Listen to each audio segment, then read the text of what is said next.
जिस प्रदेश में घटना घटे उसको मुख्यमंत्री को अगर पूरे देश के सारे सांसद और विधायक लिखें, एक दबाव बिल्टअप हो सकता है। चिट्ठी लिखी राजस्थान के सीएम को? मैं राजस्थान के सीएम को भी चिट्ठी लिख रहा हूँ और मैंने आज अपने मुख्यमंत्री अरविंद केजरीवाल जी का जन्मदिन है, मैं उनको शुभकामनाएं भी दी और उनसे भी ये मैंने मांग की है कि छुआछूत मुक्त और जाति मुक्त भारत बने, सम्मान का जीवन सबको मिले, उसको भी एजेंडे में रख के। दलित दस्तक मासिक पत्रिका को भी सब्सक्राइब करिए। सब्सक्रिप्शन का सारा डिटेल डिस्क्रिप्शन में देख सकते हैं।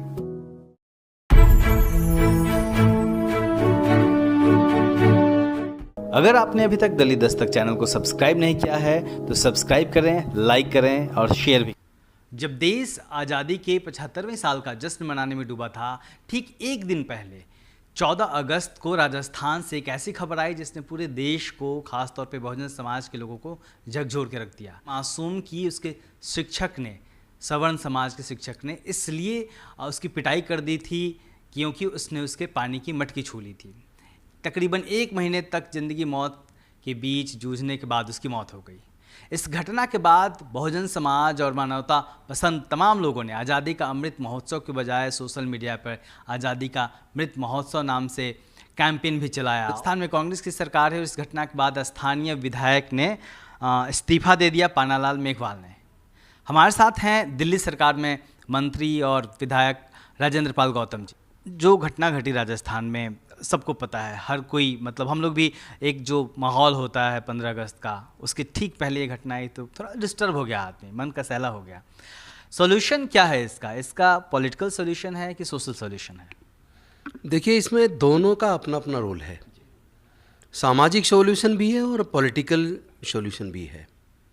पॉलिटिकल के बिना सामाजिक सॉल्यूशन से भी काम चलने वाला नहीं है। तो मैं कहता हूँ, कैसे मैं अमृत महोत्सव मना लूँ जब आज भी देश के अंदर घोड़ी पे बारात निकालने पर हमला होता है, मूंछ रखने पर जितेंद्र मेघवाल की हत्या हो जाती है, घोड़ा खरीद लिया किसी ने तो घोड़े खरीदने पे हत्या हो जाती है, 9 साल के बच्चे ने टीचर के घड़े से पानी पी लिया तो इसी बात पे उसकी इतनी पिटाई की कि अल्टीमेटली इलाज के दौरान उसकी डेथ हो गई। मतलब ये इस तरह की घटनाएं हैं जो हृदय विदारक है, जो ठेस पहुंचाती हैं, दुख पहुंचाती हैं। और उस पर ज़्यादा दुख तब होता है जब मैं देखता हूं कि कोई भी बड़ी पार्टी के बड़े नेता उसके ऊपर कोई प्रतिक्रिया ही नहीं देते। जहां अगर कहीं जो तीर्थ यात्रा पे कोई घटना हो जाए तो उस पर भी तुरंत ट्वीट आ जाता है नेताओं का। कोई खिलाड़ी बीमार हो जाए, कोई फिल्म का कलाकार बीमार हो जाए तो उस पर भी प्रधानमंत्री जी या दूसरे मुख्यमंत्री ट्वीट करके उसकी जल्दी स्वस्थ होने की कामना करते हैं। लेकिन एक तरफ अनुसूचित जाति, जनजाति, पिछड़े वर्ग के लोगों के साथ देश के अलग अलग हिस्सों में लगातार उत्पीड़न की घटनाएं बढ़ रही हैं। लड़कियों के साथ बलात्कार हो रहा है और उसके बाद उनकी हत्या हो रही है। लोगों को कहीं जिंदा जलाया जा रहा है। मतलब उसके ऊपर जब प्रतिक्रिया नहीं दिखती तो बहुत दिल दुखता है।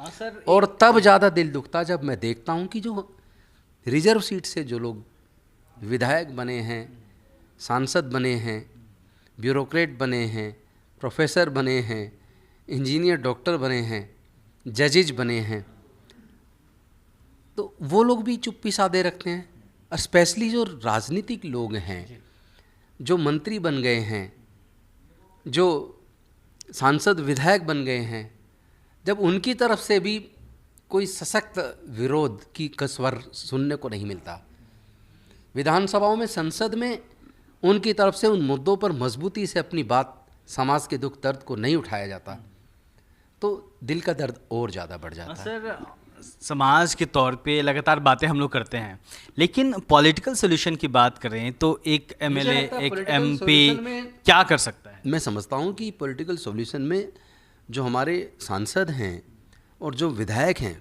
वो किसी भी पार्टी से हों, वो एक अलग चीज़ है। वो अपनी पार्टी के साथ वफादारी रखें, पार्टी के साथ जुड़े रहें, उसके अनुशासन में रहें। लेकिन जहाँ समाज के ऊपर जुर्म, जाति और उत्पीड़न होता है, हत्या होती, बलात्कार होती है, कम से कम ऐसी घटनाओं पे तो राजनीति से ऊपर उठकर सब लोग एक सुर में एकजुट होकर संसद में, विधानसभाओं में अपनी आवाज़ को बुलंद करें, अपने अपनी पार्टी को इस बात के लिए तैयार करें कि दलितों के ऊपर होने वाले जुर्म पे केवल दलित ही क्यों बोलेगा भाई, SC ST विंग ही प्रदर्शन करेगी क्यों? पूरी पार्टी एकजुट होकर, अगर सारी पार्टियां अगर इस तरह के जातिगत उत्पीड़न के खिलाफ एकजुट होकर आवाज़ बुलंद करें, राजनीतिक पार्टियों से माहौल बनता है। अगर राजनीतिक पार्टियां यह मुहिम चला दें कि अब हमें छुआछूत मुक्त भारत चाहिए, अब जातिवाद स्वीकार नहीं है, अगर पार्टियां इसे अपना एजेंडा बना लें, जैसे एक एजेंडा है कि सबको quality education, quality health service मुफ्त में मिले, सबको रोज़गार मिले, इसी तरह इस एजेंडे में अगर ये भी जुड़ जाए कि सब लोग इस बात के लिए तैयार करें और हर पार्टी इसको अपने एजेंडे में ले ले, अब हम भारत को छुआछूत मुक्त, जातिवाद मुक्त बनाएंगे। क्या कर सकता है एक विधायक, एक MLA, एक MP अपने अपने पावर के हिसाब से, जिससे कुछ फ़र्क पड़े? वो सब मिलके चिट्ठियाँ लिखें, राष्ट्रपति जी को, प्रधानमंत्री जी को लिखें, जिस प्रदेश में घटना घटे उसको मुख्यमंत्री को, अगर पूरे देश के सारे सांसद और विधायक लिखें, एक दबाव बिल्टअप हो सकता है कि भाई आप कम से कम ऐसे सख्त कानून बनाएं, या कानून अगर हैं तो उनको इतनी सख्ती से लागू करें और प्रोसिक्यूशन टाइम बाउंड मैनर में हो, इन्वेस्टिगेशन टाइम बाउंड मैनर में हो, स्पेशल कोर्ट के माध्यम से जल्दी से सज़ा करवा दें। ये काम तो राजनीतिक लोग करवा ही सकते हैं। तो अगर इसको मजबूती से कर दें तो कोई भी ऐसे, मुझे नहीं लगता किसी भी प्रदेश का मुख्यमंत्री या प्रधानमंत्री जी ऐसी बात को गंभीरता से नहीं लेंगे और तुरंत कार्रवाई नहीं करेंगे। मतलब आप ये कह रहे हैं कि कहीं भी घटना होती है इस तरीके की विभत्स घटना, तो पूरे देश के जो MP MLA हैं, खासतौर पर रिजर्व कैटेगरी के, वो सीधे CM को चिट्ठी लिखे, वो सारे लिखें और साथ में दूसरे, मैं तो ये कह रहा हूँ कि किसी भी जाति के क्यों ना हो, अगर वो देश को एकजुट रखना चाहते हैं, देश को मजबूत देखना चाहते हैं, होता नहीं है तो ना सबको सर, करना चाहिए। होता नहीं है ना, हो रहा होता यही तो तो आप ये दिक्कत है। अगर ये हो रहा होता तो आप ये सवाल ही मेरे से नहीं करते। वही बात है ना, तो जिम्मेदारी तो सबसे पहले उस समाज की बनती है ना, उस समाज के लोगों की बनती है जिसके साथ ये हो रहा है ना। निश्चित तौर पर जो तन लागे वो तन जाने, तो जिसको चोट लगी है उसको तो पहले, जिसको भूख लगी है उसको तो, वो बच्चा रोएगा तभी माँ दूध पिलाएगी। क्या आपने चिट्ठी लिखी राजस्थान के CM को? मैं राजस्थान के CM को भी चिट्ठी लिख रहा हूँ, और मैंने आज अपने मुख्यमंत्री अरविंद केजरीवाल जी का जन्मदिन है, मैं उनको शुभकामनाएं भी दी और उनसे भी ये मैंने मांग की है कि छुआछूत मुक्त और जाति मुक्त भारत बने, सम्मान का जीवन सबको मिले, उसको भी एजेंडे में रख के आप करेंगे तो आपका जो सपना है भारत को नंबर 1 दुनिया में बनाने का, उसको पूरा करने में ये बहुत महत्वपूर्ण कदम होगा। आप इसको भी एजेंडे में लें। मैंने उनके जन्मदिन पे ये एक उनसे डिमांड की है, रिटर्न गिफ्ट मांगा है, रिटर्न गिफ्ट मांगा है जी। बहुत बहुत शुक्रिया सर। तो निश्चित तौर पे जब इस समाज के लोग, खास तौर पे जो पदों पे बैठे हुए लोग हैं, चाहे वो अधिकारी हों, चाहे MP हो, MLA हो, जब तक वो खुल के सामने नहीं आएंगे और इंसाफ के लिए आवाज़ नहीं उठाएंगे, तब तक ऐसा होता रहेगा।